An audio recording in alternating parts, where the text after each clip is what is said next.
एक नौजवान अपने घर की छत से पतंग उड़ा रहा था। पतंग उड़ाते हुए पतंग की डोरी को छोड़ता गया, पतंग दूर चलती गई। कहते पतंग जंगल की तरफ चली गई। जंगल की तरफ जब पतंग गई तो डोरी टूट गई और पतंग जाकर के जंगल में एक साधु की कुटिया के आगे गिरी।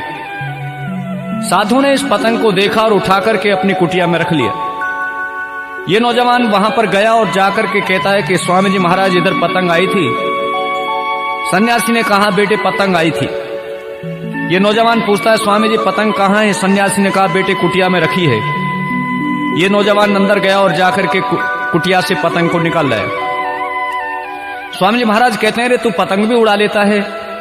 ये कहता है हाँ स्वामी जी पतंग जब उड़ा लेता हूं जब कोई नौजवान ताश खेलने को नहीं मिलता। स्वामी जी महाराज कहते हैं तो ताश भी खेल लेता है? ये कहता है हाँ स्वामी जी जब कोई शराब आदि पीने को साथ में नहीं बैठता। कहते हैं तू शराब भी पी लेता? कहता है हाँ स्वामी जी इसलिए जब कोई जुआ खेलने को नहीं मिलता। कहते हैं इसने अपने को अनेकों दुर्गुण गिनाए। स्वामी जी महाराज कहते हैं तुझे परमात्मा ने मानव चोला दिया था कुछ अच्छा बनने के लिए, लेकिन तू बुराइयों में फंसा है, तू मेरे पास बैठ। कहते हैं सन्यासी की बातों का असर हुआ रे। नौजवान सन्यासी के पास बैठने लगा, योग साधना सीख गया।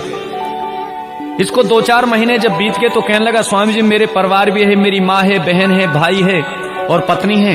मैं अपने घर जाना चाहता हूँ और यहाँ तक कि मेरी माँ तो मेरे बिना रह भी नहीं सकती, पत्नी भी मेरे बिना नहीं रहती, पिताजी मेरे बिना नहीं रहते। मैं जाना चाहता हूँ, उनसे मिलकर के फिर आ जाऊंगा।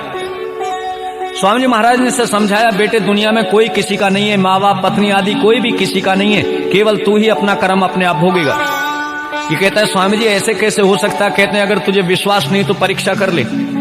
इसको कहा कि तू अपने घर में जाकर के कहना कि मेरी कुछ तबीयत ठीक नहीं है और घर में ये जरूर कह देना अगर मुझे कुछ हो जाए तो मेरे गुरुजी को बुला लेना। मैं वहां पर आऊंगा और आकर के तुझे दिखा दूंगा कि दुनिया में कौन तेरे साथी है।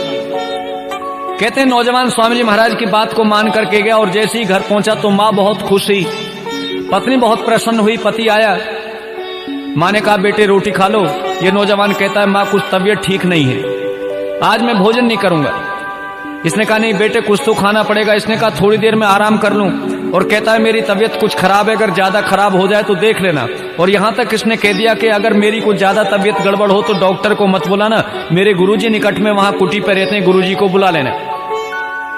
यह नौजवान इतना कहकर के चारपाई पे एक चादर ओढ़ करके सो गया। कहते हैं थोड़ी देर बाद पत्नी इसकी को जगाने को पहुंची। इसने